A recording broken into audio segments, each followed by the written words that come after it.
नमस्ते बच्चों। ये अपने राजस्थान बोर्ड की 11वीं क्लास यानी 11वीं क्लास की राजनीति विज्ञान विषय में आपको पढ़ाने जा रही हूँ। इसमें से आपको आज पहला जो अपना लेसन है मीन्स मतलब पार्ट है वो मैं आपको पढ़ाऊँगी। पहला लेसन कौन सा है? खंड ए इकाई 1 अध्याय 1 राजनीतिक विज्ञान परिभाषा प्रकृति एवं क्षेत्र। राजनीतिक विज्ञान परिभाषा प्रकृति एवं क्षेत्र। ठीक है, पहले अपन रीडिंग करेंगे, उसके बाद मैं आपको नोट्स लिखवाना चालू करूंगी। ठीक है। मनुष्य स्वभाव से ही एक राजनीतिक प्राणी है और वह जो समाज अथवा राज्य के बिना रहता है या तो देवता है अथवा पशु। ये किसने कहा? अरस्तु ने। अरस्तु ने क्या कहा कि मनुष्य स्वभाव से एक राजनीतिक प्राणी है और वह जो समाज अथवा राज्य के बिना रहता है या तो देवता है अथवा पशु है। तो बच्चों, जो अरस्तु ने कहा था ये इतनी इंपॉर्टेंट है कि इसको तुम्हें लर्न करना ही है। जब भी आंसर लिखो राजनीति विज्ञान में तो इसको आप जरूर ऐड करना, तो इसके एक पॉइंट तो आपको जरूर मिलेंगे। आगे चलते हैं, पर रीडिंग कर रहे हैं आज। भारत के प्राचीन चिंतकों ने विद्याओं को 4 भागों में विभक्त किया था। विभक्त यानी बांटना। त्रिवार्ता, आन्वीक्षिकी और दंड नीति। त्रिवार्ता, आन्वीक्षिकी और दंड नीति। वेद वेदांगों के ज्ञान, नैतिक और आध्यात्मिक विषयों को समाहित करने वाला ज्ञान त्रिविद्या थी। वार्ता उस विद्या को कहते थे जो कृषि, पशुपालन, शिल्प और वाणिज्य की शिक्षा देती थी। यह विद्या भौतिक उपलब्धियों और संपत्तियों के अर्जन से संबंधित थी। त्रि और वार्ता के प्रति किए जाने वाले प्रयत्नों में संतुलन स्थापित करने वाली विद्या आन्वीक्षिकी है। आन्वीक्षिकी वह मापदंड है जिसके द्वारा व्यक्ति के नैतिक और भौतिक उद्देश्यों के लिए किए जाने वाले प्रयत्नों को संतुलित किया जाता है।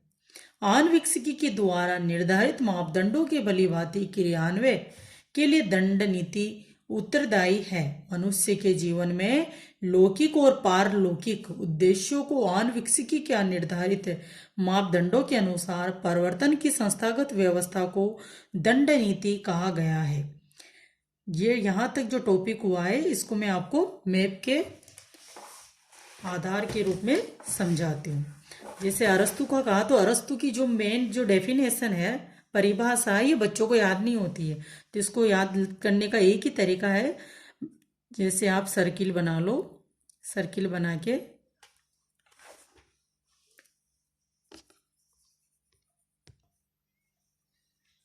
ठीक है, डेफिनेशन को लर्न करने के लिए एक चार्ट का यूज करते हैं। जैसे लिखो अरस्तु, बच्चों को याद नहीं होता तो अरस्तु ने एक सर्किल बनाया। मनुष्य स्वभाव से ही एक राजनीतिक प्राणी है। बच्चों को याद नहीं होता अरस्तु कौन था। अरस्तु खुद भी तो एक मनुष्य था, तो आप लिख दो इसके नीचे मनुष्य। मैंने सिर्फ तुम्हें लर्न करने के लिए जो चार्ट का मैं यूज कर रही हूं। तो अरस्तु कौन है? मनुष्य। तो मनुष्य स्वभाव से ही एक राजनीतिक प्राणी है। राजनीति का कैसे करेंगे? राजनीतिक प्राणी है, तो यहां लिख दीजिए आप लोग राजनीतिक प्राणी। ठीक है, इसको आप डेकोरेट कर दीजिए इस तरीके से। राजनीतिक प्राणी है और वह जो समाज, तो एक इसमें से पॉइंट निकालिए। समाज राजनीतिक हो गया, एक आपका हो गया समाज हो गया, अथवा राज्य के बिना रहता है, अथवा समाज यानी राज्य के बिना रहता है, या तो वह देवता है अथवा या पशु। तो इन दोनों को उसने क्या बताया? इन दोनों को बताया उसने देवता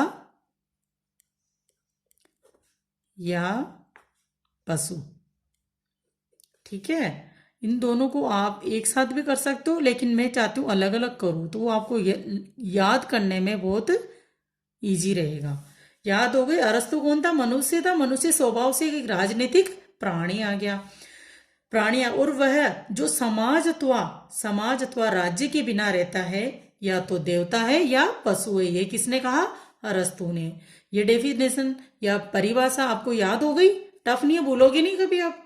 अब आगे चैप्टर स्टार्ट करते हैं। भारत के प्राचीन चिंतकों ने विद्याओं को 4 भागों में विभक्त किया है। भारत के यानी इंडिया के जितने भी विद्वान हैं, विद्वान बेटे बेटे क्या करते हैं, अपना ज्ञान ही बांटते हैं। तो ज्ञान बांटते हुए उन्होंने कहा कि विद्याओं को 4 भागों में बांटा है। मतलब उन्होंने जैसे अपने वेद वगैरह हुआ, इन सबको बांटने के लिए कहा कि 4 भागों में बांटा है। किसने बांटा है? भारत के विद्वान लोगों ने बांटा है। अपन भारत में रह रहे हैं, राजस्थान का बोर्ड पढ़ रहे हैं अपन, तो भारत का यूज तो होगा ही होगा, अलग देश का नाम थोड़ी ले सकते हैं। तो भारत कोई बताने की जरूरत थोड़ी तुम्हें। तो जैसे लिखो यहाँ पर, मैं भी आपको एक चार्ट के द्वारा इजी वैसे, ताकि तुम्हें फटाफट याद हो। जैसे भारत लिख दिया मैंने, भारत को आप तिरंगे के अंदर भी लिख सकते हो। तो तिरंगे के अंदर लिखोगे तो तुम्हें याद भी होगा। इसमें चाहे से आप कलर भी कर लेना, ये अशोक के वो हो गए ऐसे। नीचे भी जैसे भारत लिख लिया तुमने, तो भारत का हो गया। कौन थे? विद्वान थे भारत में। और भारत में वैसे बहुत ज्यादा विद्वान बनते हैं, हर इंसान विद्वान बनता है। जैसे किसी को तुम बोलोगे कि कोई भी फ्री में ज्ञान देता है, इंडिया के अंदर ही देता है, सिर्फ बाहर विदेशों में कोई नहीं देता है, क्योंकि भारत एक अपने आप में विद्वताओं वाला देश भी कहा जाता है। जैसे विद्वान हो गए। चिंतकों ने विद्याओं को 4 भागों में बांटा है। इसने कितने भागों में बांटने के लिए कह रहे हैं अपने को? 4 भागों में। तो नंबर 1, एक तो हो गया आपका त्रय, दूसरा हो गया आपका वार्ता, दूसरा आपका हो गया वार्ता, तीसरा आपका हो गया आन्विक्षी। ये मैं जो भी नोट्स बना रही हूं अलग भी बना सकती हूँ, लेकिन साथ के साथ बनाओगे तो मेरे साथ आप भी रिटर्न करो, ताकि फटाफट क्लास के अंदर ही याद हो जाए। दंड नीति, ठीक है।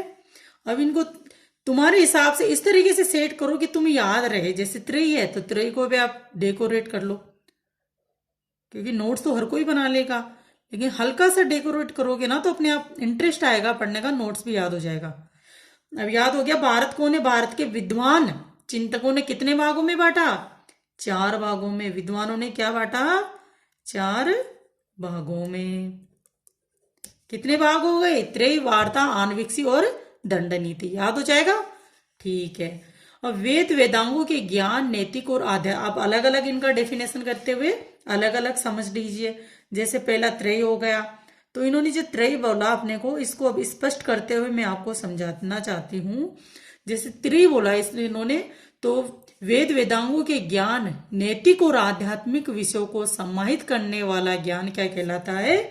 त्रय कहलाता है। तो त्रय को आप एक सर्किल बना लीजिए, सॉफ्ट वाला सर्किल बना लो, कैसे भी आपको जैसा पसंद हो वैसा बनाइए, ठीक है। वेद वेदांगों 4 भागों में बांटा, तो चारों भागों को अब अलग अलग भी तुम्हें मैं डिफाइन करते हुए, मतलब चार्ट के थ्रू तुम्हें समझाना चाहती हूँ, ताकि बच्चे क्या बोर हो जाते हैं पढ़ना कि नहीं मैडम रीडिंग नहीं करेंगे, समझ में नहीं आता। पॉलिटिकल ऐसा सब्जेक्ट है कि किसी बच्चे को समझ में नहीं आता है, तो मैं चाहती हूँ तुम्हें चार्ट के थ्रू इस तरीके से समझाऊं कि पॉलिटिकल तुम्हारा इंटरेस्टेड सब्जेक्ट होता जाए। तो 4 भागों में बांटा, तो मैं त्रय को भी आप लोगों को चार्ट के माध्यम से समझाना चाहती हूँ। जैसे त्रय, वार्ता, आन्विक्षी और दंड नीति याद हो गई तुम्हें। वेद वेदांगों के ज्ञान, ये त्रय हो गई। फिर इन्होंने कहा कि वेद वेदांगों के ज्ञान, जैसे यहां लिखो वेद वेदांगों के ज्ञान। नैतिक एक टॉपिक क्या बताया इन्होंने? नैतिक। और आध्यात्मिक, और एक क्या बताया इन्होंने? आध्यात्मिक। आध्यात्मिक विषयों को सम्माहित करने वाला ज्ञान क्या कहलाता है? क्या कहलाता है? त्रय विद्या कहलाती है। समझ में आया तुम्हें?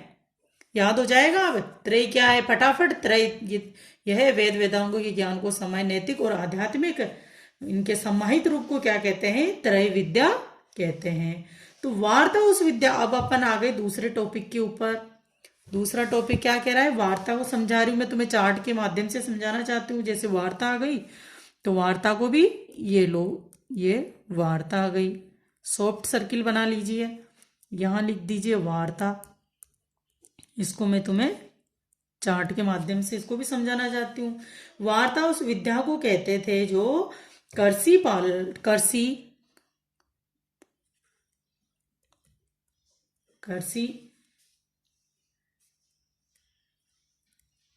पशुपालन शिल्प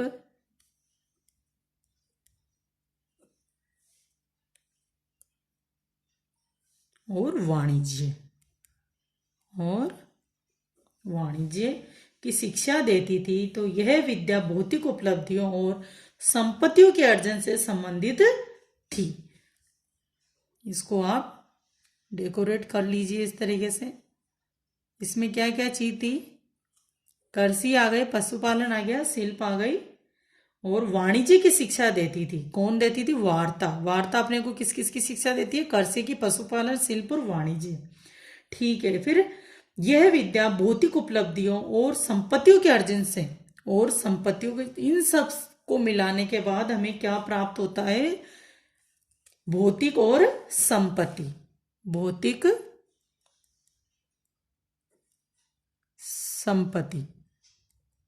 संपत्तियां।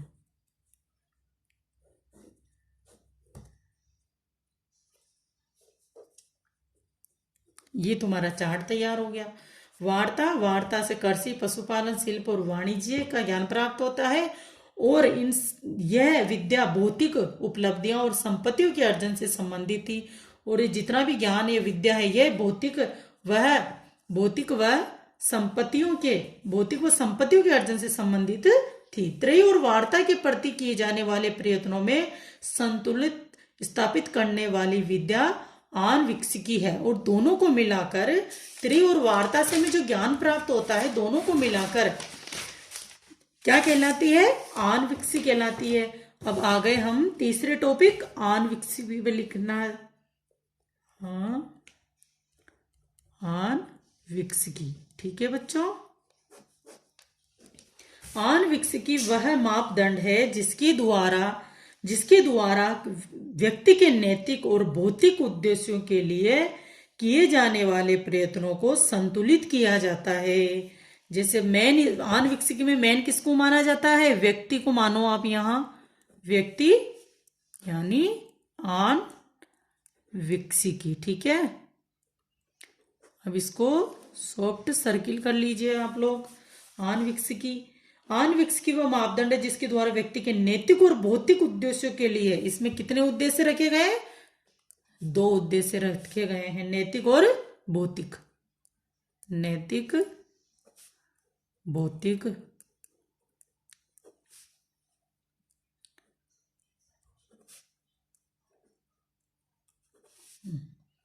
इनको फ्लावर वाला डेकोरेट कीजिए आप लोग। आनविक्षिकी वह मापदंड है जिसके द्वारा व्यक्ति के नैतिक और भौतिक उद्देश्यों के लिए किए जाने वाले प्रयत्नों को संतुलित किया जाता है। इन दोनों के उद्देश्य के प्राप्त करने के लिए, जितने भी दोनों उद्देश्यों को प्राप्त करने के लिए जितने प्रयास किए जाते हैं, उन्हें क्या कहा जाता है? आनविक्षिकी के द्वारा निर्धारित मापदंडों के भली भांति क्रियान्वयन के लिए दंड नीति उत्तरदायी है। और आनविक्षिकी के लिए जितने भी अपने उद्देश्य प्राप्त होंगे, उसके लिए दंड नीति को इन्होंने क्या माना है? उत्तरदायी माना है। चौथा पॉइंट कौन सा है? दंड की नीति। दंड नीति आ गई। दंड नीति को उत्तरदायी माना है। मनुष्य के जीवन में लौकिक और परलौकिक उद्देश्यों को आनविक्षिकी के निर्धारित मापदंडों के अनुसार परिवर्तन की संस्थागत व्यवस्था को दंड नीति कहा जाता है। जैसे मानो इन्होंने मनुष्य बोला, मनुष्य सॉफ्ट सर्किल रखो। मनुष्य के जीवन में लौकिक और ये हो गए, ये लौकिक और पारलौकिक, लौकिक उद्देश्यों, पारलौकिक उद्देश्यों आनविक्षिकी के निर्धारित मापदंडों के अनुसार परिवर्तन की संस्थागत व्यवस्था को ही दंड नीति कहा गया है। फिर इन दोनों को मिलाने के बाद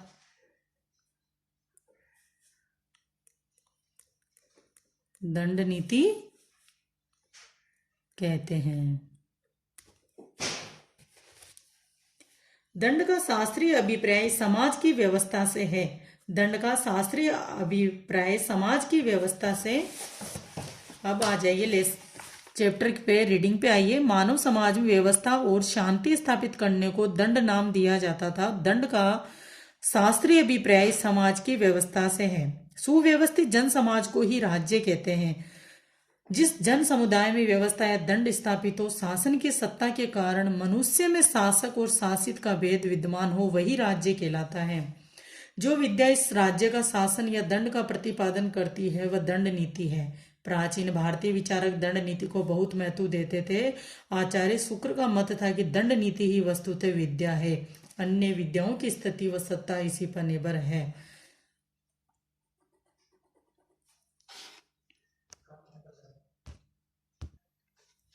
बस बच्चों, आज के लिए इतना ही वीडियो में बना पा रही हूँ। कल यहीं से अपन आगे चलेंगे चाणक्य के अनुसार वाले में। मैं आपको चार्ट के अनुसार इसी लेसन को, पॉलिटिकल को इतना इजी वे से कराऊंगी कि तुम्हारा जो राजनीतिक विज्ञान सब्जेक्ट है तुम्हें इजी लगेगा।